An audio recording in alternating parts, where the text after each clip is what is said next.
Seguimos adelante en Buen Día, recibiendo con el gran gusto de siempre al integrante de la fórmula presidencial del Frente Amplio, licenciado Raúl Sendic. Raúl, ¿qué tal? Buen día, ¿cómo anda? Buen día, ¿cómo te va, Daniel? Bien, muy bien. Licenciado, porque a veces también queda el título, pero no se sabe muy bien exactamente de qué. Es en genética humana, Sí. En una licenciatura desarrollada en Cuba, ¿es correcto? Sí, pues yo estudié medicina y paralelamente, después que había empezado la carrera de medicina, me di cuenta que lo que más me gustaba en realidad era la genética. Hice la licenciatura, que es una especie de una carrera corta de docencia y de investigación, y estuve trabajando fundamentalmente en investigaciones. Después en Uruguay nunca pude trabajar porque cuando volví traté de terminar la carrera de medicina, me fui enganchando en la actividad política y lo dejó después como lo abandoné. rezagado. O sea, pero en relación a la genética estuve trabajando un tiempo en investigación relacionada a las deficiencias mentales, digamos, que están vinculadas al apareamiento de los cromosomas sexuales, que son algunas patologías raras, digamos, pero que ocurren. Y bueno, incluso en aquel momento se publicaron algunos estudios de las investigaciones que hicimos, algunos de los informes sobre las investigaciones que hacíamos. Bueno, de hecho se ha transformado también en un asunto de campaña saber qué respaldo necesario necesita la investigación a nivel de la academia en nuestro país. Hay como un rezago también, más allá de algún avance que hubo durante este periodo. Hablando de genética, en su ADN político, ¿qué encuentra? Porque vino de aquel hombre radical del 26 de marzo a una persona más moderada. Hoy, ¿qué indica esa genética? Bueno, yo he ido tratando de ser coherente conmigo mismo, digamos, en primer lugar porque genéticamente soy frente amplista, digamos. Esa es la primera definición. Cuando el Frente Amplio ganó el gobierno, en el año 2005 lo ganó, en el año 2004 en las elecciones lo ganó con un margen bastante apretado, digamos. En aquel momento, en el que yo estaba en el 26 de marzo, el 26 de marzo tomó después una distancia importante con el gobierno que yo no compartí, no estuve de acuerdo, que fue el motivo de mi separación.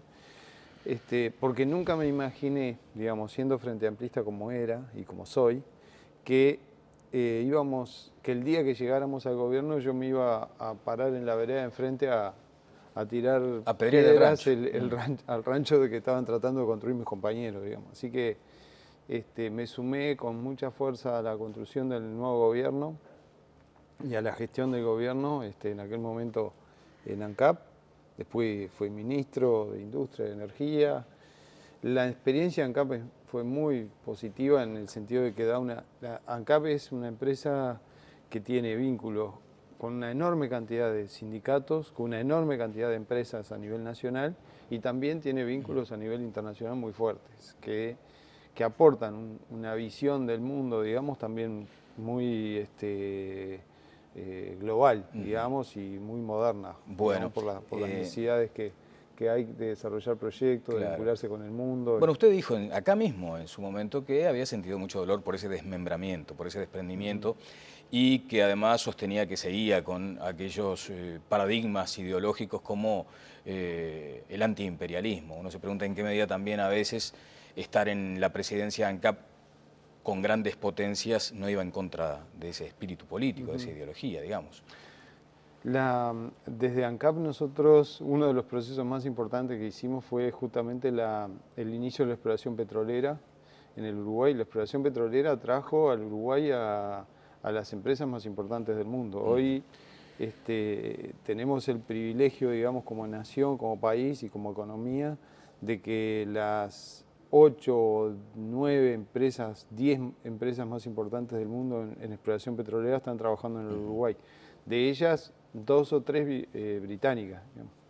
Así que hay que ser también muy pragmático cuando uno tiene que desarrollar ese tipo de proyectos y de inversiones, digamos, donde uno, en realidad de lo que se trata es cómo defiende en un proceso como ese los intereses nacionales, digamos, cómo trae inversión que el Uruguay solo no puede hacer y inicia procesos que el Uruguay no estaba en condiciones de hacer solo, pero a su vez establece los contratos que garanticen la soberanía nacional y que garanticen los intereses, la defensa de los intereses del país. Bueno, algo así como, más allá de que es un término de relaciones internacionales o de relaciones exteriores, la realpolitik hay que aplicar muchas veces en esos cargos. Realpolitik. Raúl, dígame, cuando venía acá como presidente de ANCAP no podía hablar de política. Ahora que puede hablar de política, vamos a remitirnos. Sí, seguramente vamos a hablar bastante de ANCAP. Primera observación. ¿Por qué no se vota una comisión investigadora a propósito de este déficit de 169 millones de dólares? Mire, yo estuve leyendo el planteo que hizo Ope Pasquet. Y el planteo que hace Ope Pasquet se contesta con 3 informes, digamos. No me acuerdo si son 12 o 15 preguntas. Cuando él propone la investigadora, y en esas preguntas hay varias preguntas que están relacionadas al balance que se aprobó. Hay preguntas que están relacionadas a los contratos entre ANCAP y ALUR, que son todos contratos que la empresa puede perfectamente remitirle al Parlamento. Y son contratos y quieren conocer cómo se compone la paramétrica de los combustibles.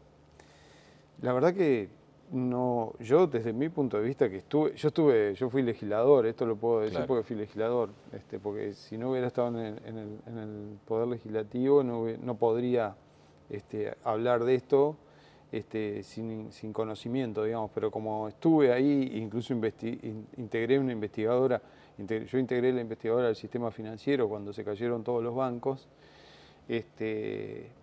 en realidad no se justifica desde mi punto de vista, y así lo consideraron mis compañeros del Frente Amplio, la constitución de una comisión investigadora para algo que son documentos que están a disposición de los legisladores y que ANCAP perfectamente se los puede remitir, y porque no hay nada para investigar. Lo único que quieren es saber. Claro, ¿no es un gesto político valioso el permitir la conformación de una investigadora para que arroje aún más transparencia en todo caso?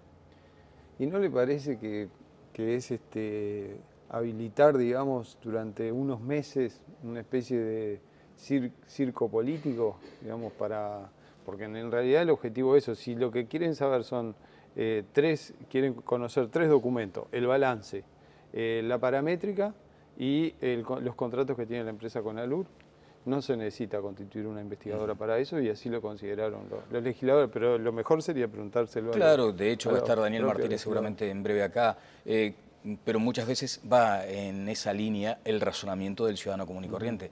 ¿Qué se pretende ocultar? ¿Por qué no se integra una investigadora? ¿Por qué no se habilita? También podría ser, primero no hay nada para ocultar, los documentos son públicos, incluso usted mismo si los quiere conocer, a través de la ley de acceso a la información, lo puede solicitar y ANCAP se los va a entregar, porque así ha ocurrido en los últimos tiempos, porque justamente el Frente Amplio habilitó una ley para poder acceder a eso, para que la gente común y corriente pueda acceder a esa documentación. ¿Usted considera que esto puede transformarse en un circo? Yo creo que tiene el objetivo de generar, digamos, un espacio con una investigadora, entre comillas, durante unos meses estar tirando políticamente, digamos. Pero supongo que así lo consideraron también los legisladores, y estaría bueno que sí, lo vamos a conversar acá. Usted mismo acá lo dijo, se debía este déficit a un ajuste cambiario, básicamente, ¿no? Un ajuste por inflación, la diferencia cambiaria. El señor vicepresidente de la República, Danilo Astori, en su momento dijo, bueno, merece ser analizado este asunto del déficit de ANCAP y no puede ser explicado solo por la suba del dólar, como argumentó Sendik.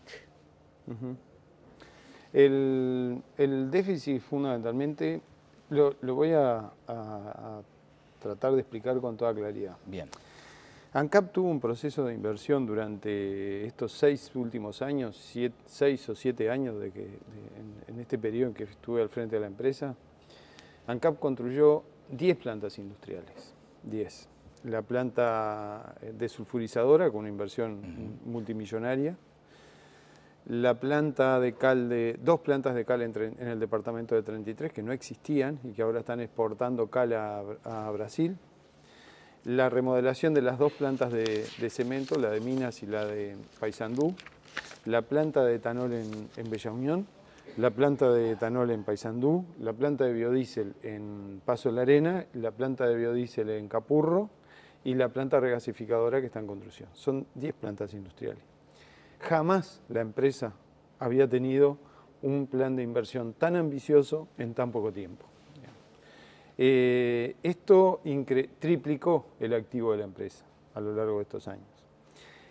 Este proceso de inversión quizás se podía haber hecho en un plazo de 15 años, digamos.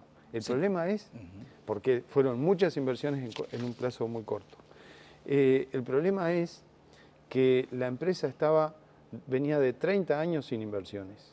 Nosotros, si no hacíamos la planta desulfurizadora, el Uruguay iba a tener que importar gasoil. Si no hacíamos la remodelación de las plantas de cemento, ANCAP se tenía que desprender del negocio del cemento y venderlo. Entonces, si no hacíamos las plantas de biocombustibles, no podíamos cumplir con la ley, porque la ley, los legisladores fueron los que obligaron a que hubiera biocombustible con materia prima nacional y ANCAP tenía que cumplir con la ley. O sea que se necesitaba desplegar un plan de inversiones muy ambicioso. Como un shock de inversión en breve plazo. En un plazo muy corto, que a su vez dejaron expuesta a la empresa esas inversiones a una variación tan importante del dólar como la que ocurrió en el año 2013. Bueno. Eso le ocurrió a cualquiera que, por ejemplo, si alguien está comprando una casa en dólares, pagando una cuota, es muy probable que si hace un pase de raya el 31 de diciembre del año 2013, tú mismo, si estás comprando una casa en dólares y en el 2013 al diciembre pasaste la raya, posiblemente te darás cuenta que estabas debiendo mucho más de lo que pensabas, porque por la variación que tuvo el dólar. Pero eso no te afectó en tus finanzas, no te afectó en la operación diaria, no hizo que en enero no pudieras comprar las cosas que necesitabas, porque la situación económica y financiera de la empresa está sólida. Está sólida. Bien, Raúl, en una sesión del 18 de junio, en la Comisión de Industria, se citaron algunos datos. Allí estaba el ministro de Industria y además el directorio de ANCAP. Pero era cierto que íbamos a hablar de ANCAP. Yo pensé que íbamos a hablar de política. Sí, no, porque además es un tema que ha trascendido ahora más que nunca. Sí. Toda la mañana hablando se dio al revés, pero me parece importante porque además es evidente que se le juzgará por lo que es también esta acción, ¿no? O esta gestión en ANCAP en un año electoral. Porque también está aquella consideración que dice, bueno, si hubo una gestión que de pronto despierta algunas... yo no tengo problema en hablar de ANCAP. Pero ¿y cómo va a administrar el país? Pero como soy candidato a la vicepresidencia... Pero si le parece cerramos con esto, porque además me parece que la gente está... Con toda libertad. Con toda libertad. Y la gente está valorando mucho lo que usted hizo antes para saber con qué criterio va a administrar luego el país. Se decía allí esto que se denomina el ratio de endeudamiento, que había pasado, por ejemplo, en el 2005, de algo así como 0,40% al 0,72%. Y decía Pablo Abdala en aquel momento, ¿qué quiere decir esto? Quiere decir que debemos el 70% de lo que tenemos. No sé cuánto más vale ANCAP, el conjunto de su pasivo equivale al 70% de su patrimonio, habla de las inversiones, dice, francamente pongo en tela de juicio la afirmación de que las inversiones valen por sí mismas, de que tenemos más equipamiento. Y menciona, por ejemplo, una pérdida patrimonial de 300 millones de dólares. Una pérdida patrimonial, no. ANCAP lo que tuvo fue un incremento patrimonial a lo largo de estos años, es lo que acabo de mencionar. Y la verdad es que el diputado Dala, fue director de ANCAP en uno de los peores momentos de la historia de ANCAP, cuando ANCAP tenía un agujero negro en las estaciones de servicio en Buenos Aires. Ahí se perdieron 250 millones de dólares, por lo menos, porque todavía se están pagando deudas de aquella época en ANCAP, con negocios poco transparentes que se hicieron y acuerdos poco transparentes incluso con estacioneros. Hay deudas y juicios que estacioneros en la Argentina le están haciendo a ANCAP todavía, de aquella época en que el directorio que integraba Abdala hizo aquella famosa incursión en la Argentina para comprar una red de estaciones de servicio y fue un verdadero desastre, digamos, como negocio, que después la terminamos tratando de sacárnosla de arriba y la vendimos por $1. No tendría credenciales para estos cuestionamientos, dice usted, por aquello Lo que que pasa hizo. es que, no, cuestionar puede cuestionar todo lo que quiera. Lo que pasa es que en realidad para cuestionar hay que cuestionar con la verdad. Y ANCAP yo estoy absolutamente satisfecho de la gestión que hemos hecho, y no lo digo por mí, porque la gestión yo la encabecé, pero ANCAP tiene un equipo de gente tremendamente valiosa, que es la que ha permitido desplegar este conjunto de inversiones, y que esta empresa, el otro día usted vio que tuvimos trancados, digo tuvimos porque a veces me siento todavía con la camiseta Todavía puesta. con esa pertenencia, sí, los camiones que venían a hacer la prospección. Sí, un convoy de camiones que vienen a hacer sísmica al Uruguay, y eso hace unos años atrás era impensable. Digamos, nadie estaba pensando que en el Uruguay íbamos a estar haciendo exploración petrolera en tierra firme y costa afuera, como lo estamos haciendo ahora, y fue gracias a ese potencial que tiene la empresa. Bien, Raúl, y dígame, para cerrar este capítulo, ¿cómo se le responde a aquella persona, aquel ciudadano común que diga, pero cómo? ¿Es monopólica ANCAP en la venta de, bueno, de hecho en la refinería, pero también en la venta de combustibles? ¿Cómo puede dar pérdidas a una empresa monopólica? Porque la empresa no dio pérdidas. La empresa tuvo un ajuste por el tipo de cambio a fin de año, que hizo que los números positivos pasaran a estar en rojo. Pero bueno, la empresa en sí no es una empresa que dé pérdida. Y está vendiendo, y también hay que tener en cuenta, porque a veces dice, tenemos el precio del combustible. No hay debilidad patrimonial. Y no, al revés. Hubo un incremento patrimonial, se triplicó prácticamente el patrimonio de la empresa. Volviendo al ejemplo de la casa, es como que usted hubiera hecho construcciones para revalorizarla, digamos. Claro, y además hay un activo enorme. La empresa está llena de fierros ahora, está llena de tecnología, llena de nuevas plantas, de nuevas industrias, y ahí y son inversiones. Alguna vez discutimos de lo que era gasto y lo que era inversión. Estos son inversiones. Estos son inversiones. Aquí, y además hay una cosa que le quiero decir. Estuve 9 años al frente de la empresa.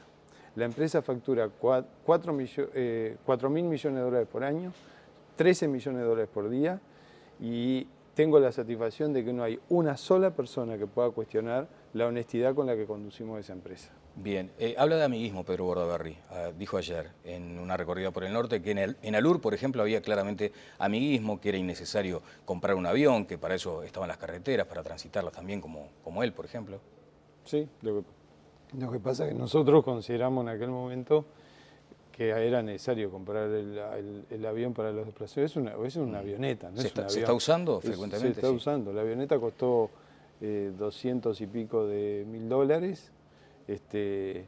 Costó menos que algunos de los semirremolques. Compramos 5 o 6 semirremolques en Bella Unión, de esos más duros para poder ingresar a los establecimientos cañeros, y gastábamos, y eso sí cuesta. ¿Y esa acusación de amiguismo, por ejemplo? No sé a qué se refiere. Alur es deficitaria de cualquier manera. No, Alur hace 3 años que está dando balances positivos. ¿Con el subsidio incluido? No tiene subsidio Alur. Alur vende combustible, vende azúcar, vende alimento animal. ¿Pero tiene ese colchón estatal, digamos, Raúl? No tiene. No tiene subsidio. No tiene subsidio. No tiene subsidio. De Alur vende, Alura, de toda su producción, el 45% de lo que produce se lo vende a ANCAP, y el 55% lo vende en el mercado, y compite con otras empresas en el mercado. Lo voy a seguir confrontando con su pasado, ya no de ANCAP, sino en todo caso... no hay problema. No hay problema. No, pero vamos a algunas cuestiones que usted mismo acá lo dijo, y tenía que ver con el tema de los nombres y de los apellidos. Ahora está confrontando con alguien sin nombre y otro sin apellido. Después me explica eso. Pero vayamos a lo que usted opinaba de Pedro Bordaberry. A mí personalmente me gusta mirar mucho para adelante, y lo digo por los dos lados. Yo no lo acuso, no le pregunto a Bordaberry por el padre, porque yo creo que Bordaberry es una persona que es un gran actor político de hoy, un tipo que tiene un peso muy fuerte en la política de hoy, y que tiene una proyección política hacia adelante, y yo no le pregunto por el padre, ni pienso que eso sea algo que se tenga que utilizar en la campaña electoral, y porque tenemos mucho más futuro que pasado. Tenemos muchas más cosas para construir que las que tenemos que revisar, digamos. Con ese ánimo prospectivo creó esa institución, por ejemplo, ¿no? Uruguay 2030. Uruguay 2030. Ajá. ¿Y qué pasó? ¿Se fue a la zanja con esto de los apellidos y los nombres o no? No, porque, mire, Yo eso que dije ahí lo sigo reafirmando. O sea, imagínense que si quisiéramos hablar del pasado y de los nombres y de los apellidos, habría hasta libros para escribir, pero bueno, no vamos a ingresar en ese tema, porque sigo pensando lo que planteé, lo que dije ese día aquí, que tanto Bordaberry como Luis Lacalle tienen más futuro que pasado, y ojalá que sea así.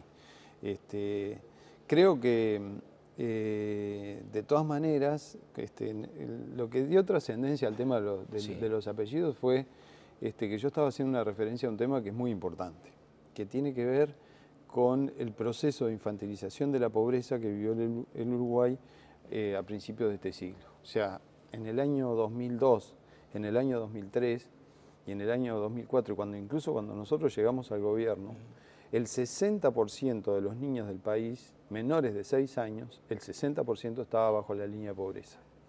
O sea, estaba hablando de esto porque yo hago este análisis en relación a esta ley de baja de edad de imputabilidad para los jóvenes. Hago este análisis.